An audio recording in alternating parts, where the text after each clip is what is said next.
कहते हैं कि राजनीति अनिश्चितताओं का खेल है, कभी भी कुछ भी पलट सकता है और बाजी कभी आपके हाथ में होती है तो कभी आपके हाथ से बाहर भी निकल सकती है। भारतीय जनता पार्टी लगातार इस लोकोक्ति को या कहा जाए तो राजनीति से जुड़ी इस तथ्य को हमेशा प्रमाणित करती रही है। भारतीय जनता पार्टी सरकार में रहे, बहुमत मिले या न मिले, सरकार उसके बन जाएंगे, इस बात से आप इनकार नहीं कर सकते हैं। बिहार में क्या हुआ था? 2015 में बिहार की में सरकार जो बनी थी, महागठबंधन की सरकार बनी थी और लोगों ने नीतीश कुमार और लालू प्रसाद के दोस्ती को बहुमत दिया था। लेकिन क्या हुआ?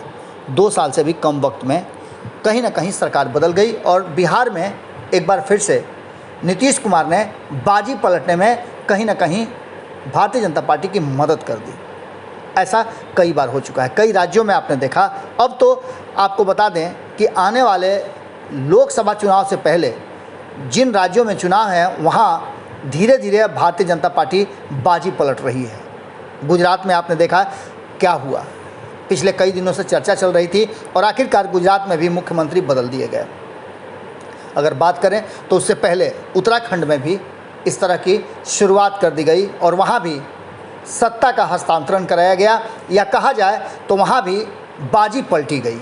कर्नाटक में आपने देखा कि बिल्कुल उसी तरह का कुछ गेम प्लान रचा गया और इसके पीछे भारतीय जनता पार्टी की रणनीति और आरएसएस का जो सर्वे रिपोर्ट है वो पूरी तरह से एक्शन में है। आपको बता दें कि इन सारी बातों को लेकर के अब भारतीय जनता पार्टी नए नए प्रयोग करना शुरू कर चुकी है।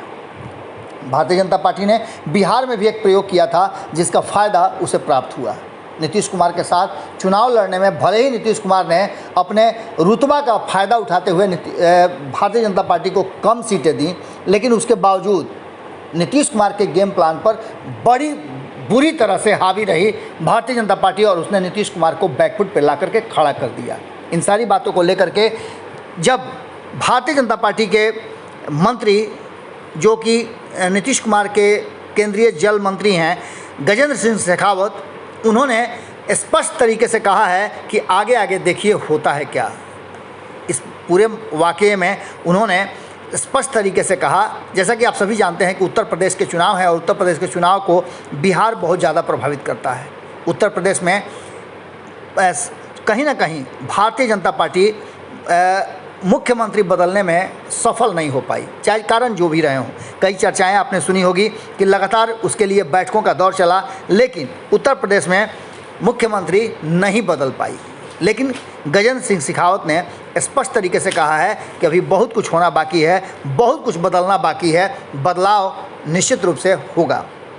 आपको बता दें कि इस पूरी कवायद में कहीं ना कहीं अब बिहार भी उस टारगेट में शामिल हो गया है। भारतीय जनता पार्टी अपने साथी दलों के साथ अक्सर आपने देखा होगा कि किस तरह का व्यवहार करती रही है। जब उसे ज़रूरत महसूस हुई है तो साथियों को अपने साथ रखती है और जैसे ही उनकी ज़रूरत ख़त्म हो जाती है भारतीय जनता पार्टी उनसे मोह माया भंग करने में ज़रा भी देर नहीं करती है। इस मुख्यमंत्री बदलाव के अभियान में बिहार भी टारगेट पर है और यही कारण है कि नीतीश कुमार पूरी तरह से बैकफुट पर है। नीतीश कुमार में अब विद्रोह करने की और भारतीय जनता पार्टी को बैकफुट पर रखने की क्षमता शायद नहीं है, क्योंकि संख्या बल में नीतीश कुमार बहुत कमज़ोर हो गए हैं और ऐसी स्थिति में भारतीय जनता पार्टी अगर नीतीश कुमार को बदल दे तो कोई बड़ी बात नहीं होगी।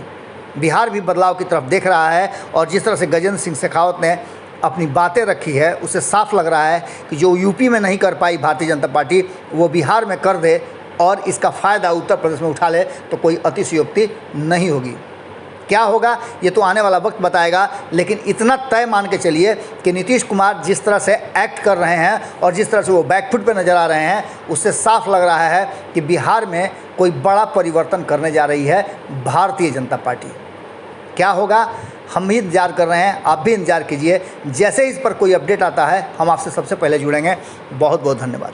अगर ये वीडियो पसंद आई और वह बिहार के राजनीति और बिहारियत से सरोकार रखेनी तो सब्सक्राइब बटन दबा के चैनल के सब्सक्राइब कर ली। ओजे एगो घंटी बा, ओकरा बटन दबा देला से कुल सटीक और मारक खबर रुआ मुफ्त में मिल जाई।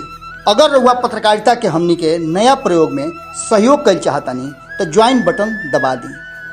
पेटीएम नंबर नोट कर ली 9386816700। धन्यवाद।